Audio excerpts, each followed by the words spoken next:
Hi Leo! Kamusta? Welcome back to Pinay Angel Tarot. This is your September kapalaran para sa mga Leo general love reading. Although baka may mensahe din sa career nyo. Depende kung anong cards ang lalabas. Tingnan natin ang energies connected sa'yo ngayon, Leo. Comment present para lang kung nanonood kayo. Kamusta naman kayo, guys? I hope okay naman kayo dyan.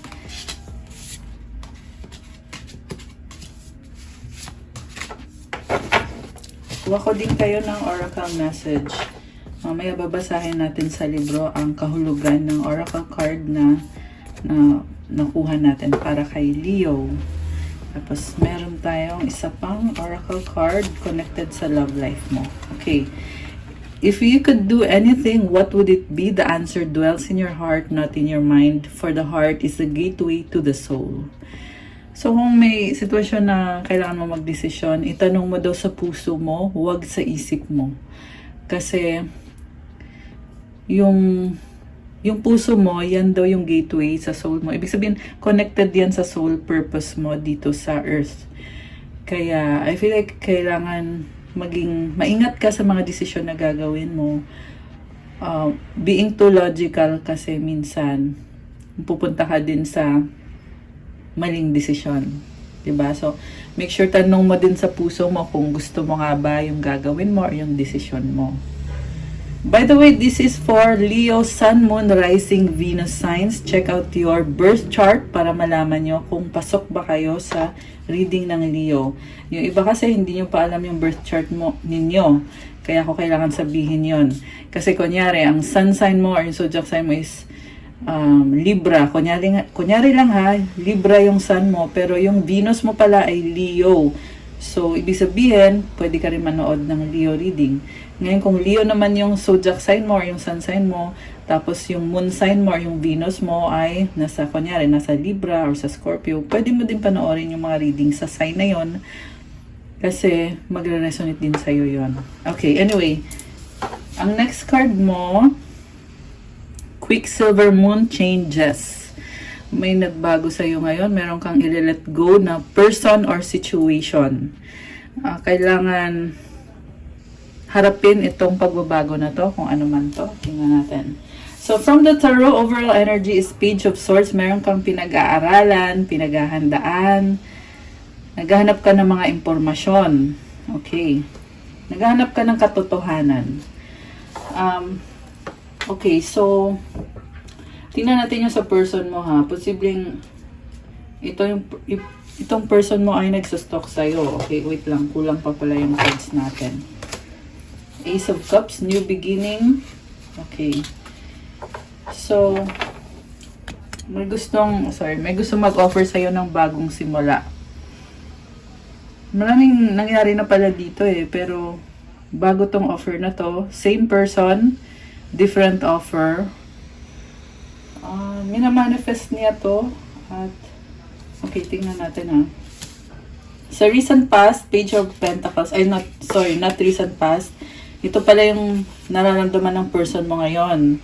Page of Pentacles, the Chariot, Knight of Pentacles, Six of Swords, and the Justice card. Nagbago siya. Okay. So, gusto na niya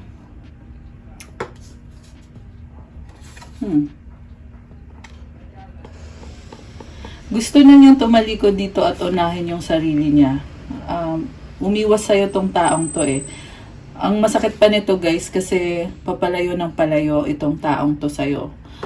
So, merong nakita kong breakup na naghiwalay kayo, tapos akala mo parang maayos pa yan, pwede pa yan. Tapos biglang lumayo siya sa'yo, mas lalo naging mabagal. Merong naglayas merong lumipat talaga ng bahay or posible nagbakasyon. Basta umalis, nagpakalayo-layo siya. Yung iba kasi naman ay LDR. So, lalong nabawasan yung opportunity nyo na magkaayos kayo. And then, Six of Swords, nakikita ko may iba na siyang connections na doon na siya kumukonect. Not necessarily na may bago na siyang partner. Hindi naman kailangan. Posible kasi yan, pamilya, kaibigan, kapatid, kung sino man yan. Justice, balance, fairness. yun ang gusto niya mangyari, na pakiramdam niya hindi niya nakuha sa connection nyo. Kaya ito din yung reason kung bakit tumalikod siya. Sa ngayon nakakita ko walang makapigil sa kanya kasi gusto niyang balansehin. Ibig sabihin may pagkukulang ka sa taong to kung bakit napagdesisyonan niya ngayon na yung pagkukulang mo, siya na yung gagawa ng paraan para kasi nagbigay ng energy sa'yo to inalagaan ka ng taong to. Ngayon, bumaliktad yung sitwasyon, di ba? Umalis siya, tapos yung energy na binigay niya sa'yo, hahanapin niya yon sa ibang bagay. Maaari ang mga tao sa paligid niya, or baka may bago na siya, may manliligaw siya, kung babae siya, or may liligawan siya kung siya ay lalaki. At yung iba naman, career naman, yung focus, not necessarily na meron na kaagad bagong partner. Kasi ang iba naman dito ay nakafocus sa kaperahan nila. Okay. Yung person mo, nire-ready niya sarili niya, pinapalakas niya yung sarili niya. Mukhang siya yung nasaktan mo. Ayan. So far, ang nakita ko siya yung, ikaw yung nanakit at siya yung nasaktan. Okay. Yan pa lang yung information natin. Sa part mo naman, 7 of Wands, 5 of Pentacles, 4 of Pentacles, Ace of Swords, and the 9 of Swords. So, hindi ka mapakali, hindi ka makalet go sa taong to. Hanging pa may unfinished business pa. At the same time, dinidepensahan mo sarili mo. The fact na iniwanan ka nitong taong to or naghiwalay kayo, sa ngayon, hindi mo pa matanggap kasi alam mo sa sarili mo na naging totoo ka lang naman sa kanya at wala namang masama doon. So, mukhang yun yung problem kasi nag-clash kayo Para kasi sa'yo, tama naman yung mga pinakita mo sa kanya. Pero, hindi lang kayo nagkasundo talaga ng taong to. Siguro hindi mo nakita sa kanya yung mga pangangailangan niya kasi nakafocus ka din sa sarili mong pangangailangan. Siguro lesson dito guys is dapat pakiramdaman mo din siya. Dapat pag nag-uusap kayo, yung i-check mo siya palagi. Hindi yung kunyari pag chinek mo siya, okay tayo, ganyan, tas wala na. Dapat babalikan mo, i-reassure mo siya, check mo ulit, okay pa ba talaga to? Or kasi yan yung nakita ko dito, parang na-lost ka sa kanya Akala mo okay na okay. Akala mo agree kayong dalawa sa lahat. Yun pala, meron palang something dito na kasi nga, parang masyado mong in-enjoy din kasi to In-enjoy mo masyado yung connection. At yung pinakita mo sa kanya is merong boundaries na dun siya nahirapan sa'yo na gusto niya kasi mag-integrate sa'yo. Gusto niya kumonect sa'yo on a deeper level. Pero ikaw, may nakita ko sa'yo na emotionally unavailable ka, inunahan ng pride mo, inunahan ng yung mga sarili mong goals, marami kang gustong gawin para sa sarili mo. So, yung person mo medyo nagtatampo. Baka may kadikang Earth sign, Capricorn, Taurus, Virgo. Meron ditong energy ng Cancer. Merong Libra energy. Air sign, Gemini, Libra, Aquarius. Check nyo din yung birth chart niya kasi baka yung mga signs na nabanggit ay nasa birth chart nitong person mo. So, nagtampo talaga tong person na to sa'yo. At ikaw naman, like I said, nagpapakatotoo ka lang. So, ngayon, meron kang 4 of Swords and the Ace of Swords. 4 of Pentacles pala. So, tinatry mong magkaroon ng foundation para sa sarili mo. Kita mo may mga ugat-ugat. You are building something para sa sarili mo. Mukhang busy sa trabaho, pag-ipon ng pera. May bago kang idea dito. Mukhang ginagabayan ka ng angels mo. May nakita kong feathers. So, yun yung sinasabi sa'yo ng angels mo na, hang on, Leo, huwag ka munang sumuko. Ayusin mo muna to. I-build mo muna sarili mo. Kasi pag okay ka na, saka ka na bumalik dun sa taong yon. May na-feel ako dito na ikaw yung babalik. Okay? Pero mamaya tingnan natin yung sa kanya, ha? May nagsasprout na dito na maliit na branch. So, ibig sabihin, unti-unti ka nang nag-grow, stronger, better. Mukhang mag-isa ka dito sa nakikita ko. Ayaw mo pang mag-risk kasi, yun na nga, kulang pa yung pag-build up mo sa sarili mo, on the process pa. Pero I can see inspiration, guidance from your spirit guides. Nagiging practical ka, at the same time merong spiritual blessing na natatanggap mo.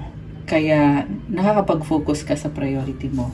Which is magandang energy yun, guys. So, ito yung Nine of Swords. Ito na nga, hanging ka. Siguro iwasan lang yung sobrang pag-overthink kasi nauuwi siya sa anxiety, depression. I-check mo din yung sarili mo. Okay? Make sure na healthy mind, healthy body. Ang nakita ko dito, hindi ka pa makapag-move on dito kasi may unfinished business. Pero yung person mo kasi standing their ground. Medyo matigas tong nakita ko dito eh. Hindi naman sa wala siyang puso, but very firm rather. Very firm siya sa mga desisyon niya. Judgment. Oh my gosh. Merong malaking change. Parang give up na siya eh. Yan yung nakita ko dito. Pero you both care for each other. May respect pa rin. Okay. May nakita ko dito na nag-aabang pero andun yung panghihinayang. So, posible pareho kayo. Naghihintay. Okay. Tinatransform itong connection na to. Hindi to mag-stay na kung ano kayo dati. Let's say sabihin natin matagal-tagal na kayong magkakilala. Magbabago yung dynamics ninyo. Kaya nangyayari ito lahat.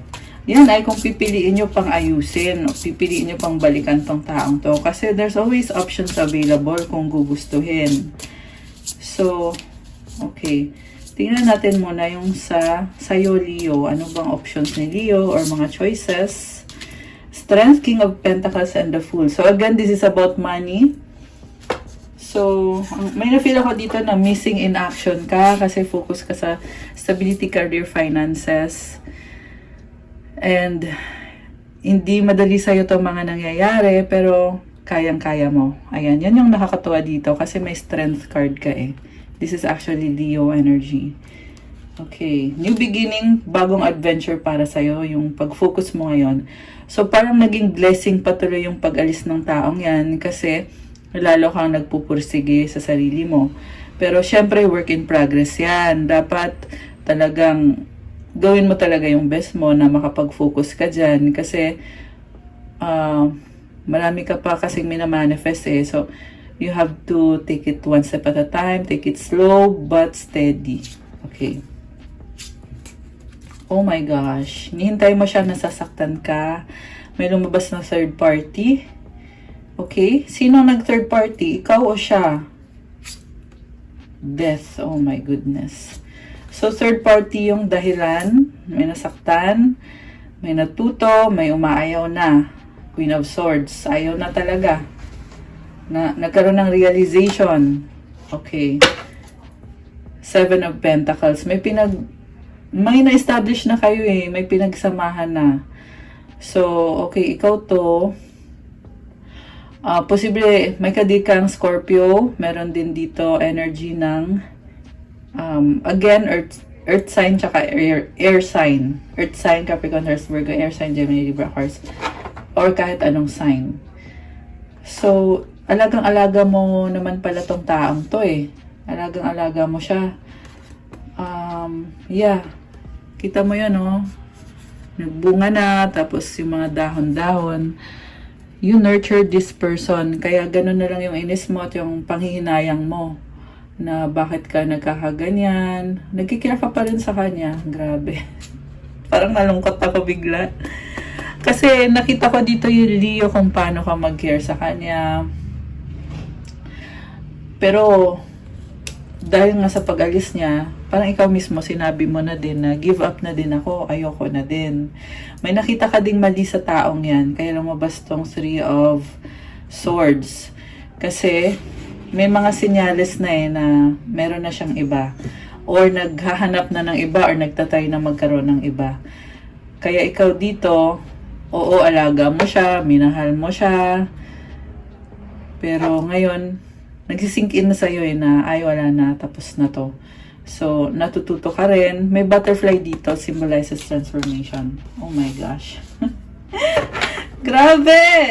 Okay, Knight of Cups, Eight of Wands.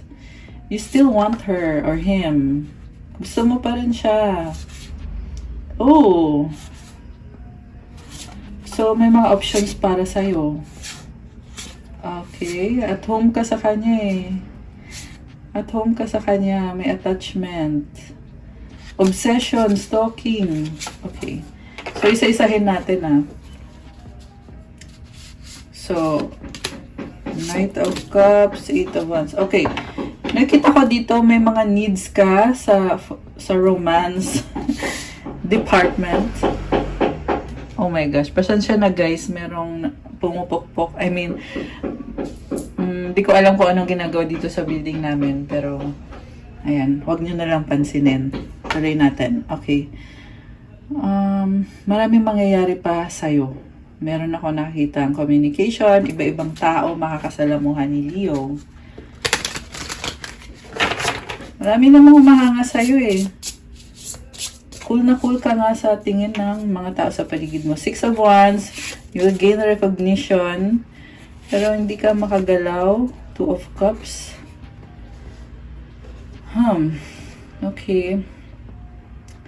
So, gusto mo magkaroon ng reconciliation kasama yung taong yan, pero hindi ka makagalaw. Kasi natatakot ka. Okay? Parang hindi ka binigyan ng opportunity, ganun yung pakiramdam. Hindi ka binigyan ng opportunity na para mag-try ulit. Siguro naka-block ka or binlock mo ba siya or ano ba. Kung ikaw yung nang-block sa kanya kasi pwede mo yung i-unblock. 'Di ba? Pero kung siya yung nag-block sa'yo, yun, wala na talaga yun. Pero para sa iba dyan na kayo yung nag-block sa kanya, yun yung advice ko, i-unblock mo at kausapin mo. Okay. Tapos, meron kang High Priestess and the Knight of Swords. Mabilis na realization. Pinipili mo na lang manahimik kasi pinapakiramdaman mo yung lakas ng intuition mo din ngayon. So, mukhang nag-enjoy ka sa... May sarili kang zone na parang... May sarili kang world na alam mo kung anong nangyayari, nararamdaman mo, ganito yung nangyayari, anong susunod na mangyayari. Ayan. Oh my gosh. Ayan, pasensya na talaga guys sa ingay. 17 angel numbers. Ayan, may repeating numbers tayo. Symbolizes synchronicity. Ang 17 is number 8 din yun. So, symbolizes manifestation or itong infinity symbol, strength.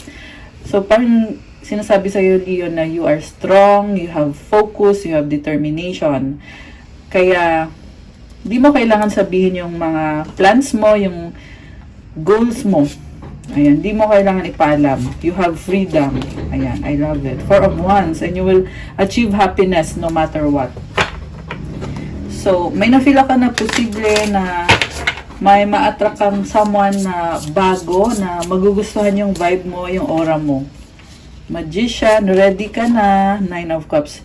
Ready ka na to enjoy your life para makipag-date ulit or not necessarily na magkaroon agad ng serious connection, but what I see here is exploring, ready to explore, to enjoy, kasi focus mo is sarili mo. Yan yung lumabas dito. King of Wands, you are very passionate and creative.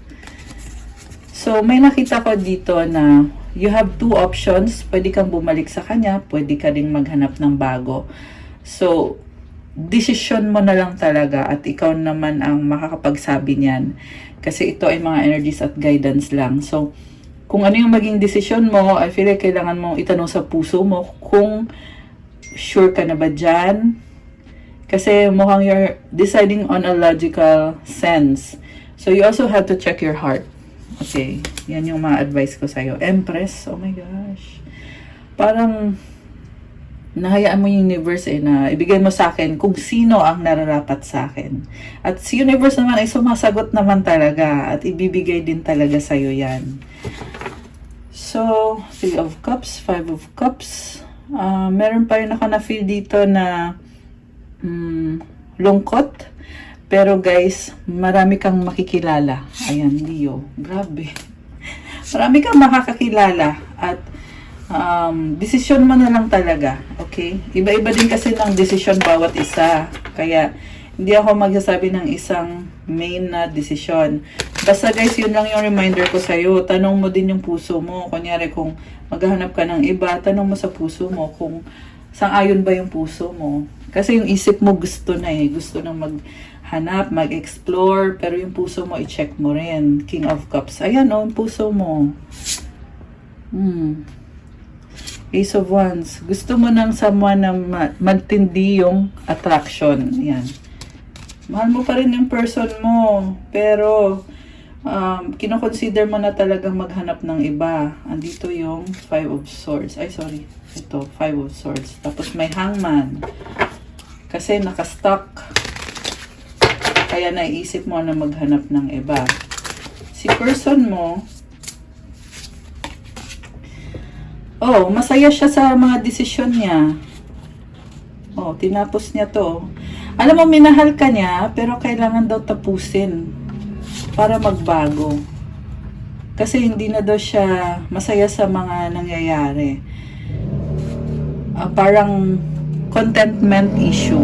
Meron kang pinakita sa kanya na nagbago ka. Kaya napansin niya yon at hindi niya yon nagustuhan. Yan ang dahilan kung bakit niya, kita mo, sunog yung mga branches or yung mga wands.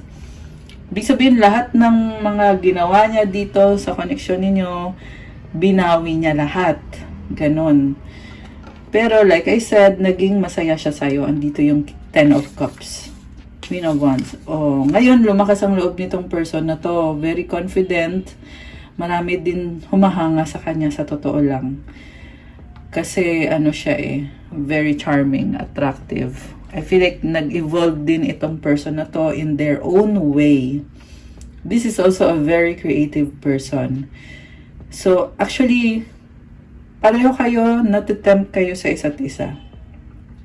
Leo. Pero ang nakita ko kasi sa'yo, hindi ka maghahabol. So, parang sinasabi mo dito, kusa ka namang umalis, dapat ikaw yung bumalik. Okay, pero tingnan natin kung babalik ba. Okay, Five of Wands, ang daming tao. Alam mo kung babalik man siya sa'yo, makikipag-usap to sa'yo muna. Hindi to babalik na parang walang nangyari. Kung babalik man siya, ang nakita ko dito, magkaka-conflict kayo. At kumbaga, you will adjust sa isa't isa. That is the only way para mag-work out ito. Kasi kung hindi nyo gagawin yun, walang mangyayari. Kasi malamig na siya sa'yo. Four of Swords. Page of Cups. Parang nakita ko dito, wala siyang pakialam kung ano mangyayari sa kanya. Parang sasabi niya dito, hindi na ako babalik dyan hanggat hindi natin pinag-uusapan ng bawat detalye ng mga nangyari. Ganun yung gusto niya mangyari. Kita mo naka-wheelchair, di ba? Ibig sabihin, pinipilit niya talagang umalis. Na wala siyang pakialam kahit anong mangyari. Ibig sabihin, may kondisyon yung pagbabalik niya. Okay, yan yung lumabas sa ngayon, guys. So, feeling ko naman minahal mo siya at alam mo din naman na gagawin niya sa'yo yan. Okay, Temperance, Eight of Cups. Alam mo, nakita ko dito, may chance pa rin. Hindi nga lang ngayon.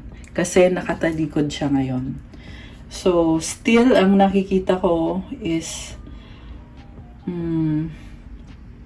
parang ano guys yung pagtalikod niya dito, talagang iniwan niya lahat. Kita mo yung pintuan, nakabukas. Ito, naiwan lahat, 'di ba? Sabi nito, iiwan ko na lahat. Andun na siya sa malayo, papunta na siya dun sa dulo. May mga stars, nahabol niya yung mga pangarap niya. Ayan, sorry, so yan lang muna yung lumabas sa ngayon. Okay.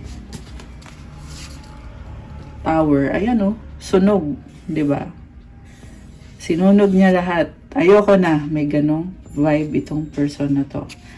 So, meron siyang ipupursue. Mataas ang standards nitong person na to, guys. Baka hindi mo alam. Mataas ang standards niya. Kaya, siguro naging kampante kayo dito Naging kampante kayo sa connection nyo. Hindi nyo napansin na, ay, ang taas pala standards nito. Hindi ko naman sinabi na mababa ang standards ni Leo. Pero, yun lang, nakita mo kasi sa kanya na kalmado siya. Sobrang kalmado siya. Kaya akala mo okay kayo. Yun pala, sa isip niya, nag-iisip na siya na hindi ito yung gusto ko. Kasi ang gusto ko ay mas higit pa. Sobrang taas ng standards nito, guys. Ayan, may nakita ko siguro yung person nyo ay CEO ba yan? Or, alam mo yon, ibang level siya. Ibang level talaga siya. So, na-judge mo nga lang siya. Na-judge mo to nagkamali ka ng pag-judge sa kanya. Posible ngayon, hindi mo pa alam na mali yung pagkaka-judge mo sa kanya. Merong star, maraming nakakakilala dito. Maraming nang may gusto sa kanya eh. Maraming humahanga. Baka may kadika, Aquarius, Taurus, Cancer. Marami pang signs na lumabas. Merong Sagittarius, Libra, kanina merong Scorpio, Leo. Ayan, this can be any sign. Check nyo yun sa birth chart nyo, guys. Sa birth chart nyo kasi makikita nyo talaga yung other stars or other placements pala. Other placements. Okay.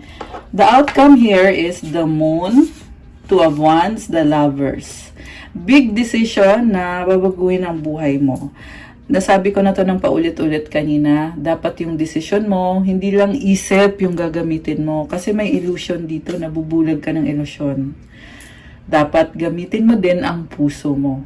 Kaya, ingat-ingat sa mga desisyon. Leo. Leo. Munti ko na sabihin Scorpio eh. Baka may Scorpio kayong kadil, guys. Okay, meron Gemini din, merong Cancer. Merong fire sign, Aries, Leo, Sagittarius. Tingnan natin sa libro itong changes. Changes. Quicksilver Moon.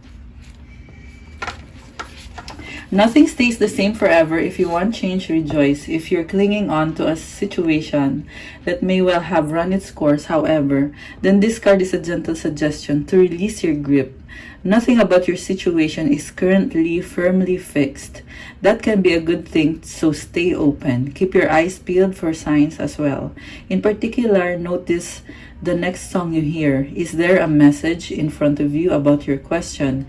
If you're not happy about your situation, the good news is that change is afoot, so don't give up. What seems stuck now could be far more flexible quite soon. If you're hoping to change the course you're on now, this is a sign that you can, so take action. If the idea of change worries you, try to have a little faith in the universe. Set the intention of whatever happens next is happening for your highest good. The fact that nothing lasts forever is a part of this card's message. Events are moving. Additional meanings for this card: change may be inevitable now. Expect good things. You get your answer very soon. Ask a wise woman for advice. Don't cling on the past. Screenshot nyo, guys. Meron kasi iba dyan na hindi na iintindihan agad yung message sa isang basahan. Kaya maganda kung balikan nyo kung kailan kalmado yung isip nyo. Meron kasi iba na hindi relax pag nanonood eh. Okay na? Ayan. Okay guys, that's all I have for you, Leo, for your September Kapalaran. Thank you so much for watching. I love the reading so much. Change is coming. Pero, ayun, nasabi ko na actually lahat ng kailangan kong sabihin. Kayo nang bahala sa mga desisyon niyo, Leo. I-like nyo na tong video na to. Comment kung nag-resonate ba, kung nagustuhan nyo ba, kung ilang percent nag-resonate, 100%, 50%, or kahit 10%. Comment nyo pa rin. Subscribe and hit the notification bell. Kung nag-resonate kayo at kailangan nyo ng more information or more guidance, you can book a private reading with me. May bayad yun kasi ikaw mismo i-reading ko.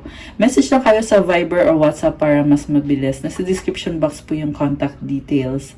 Check out my Instagram for crystal bracelets. Lahat yan ay infused with prayers and special mantras.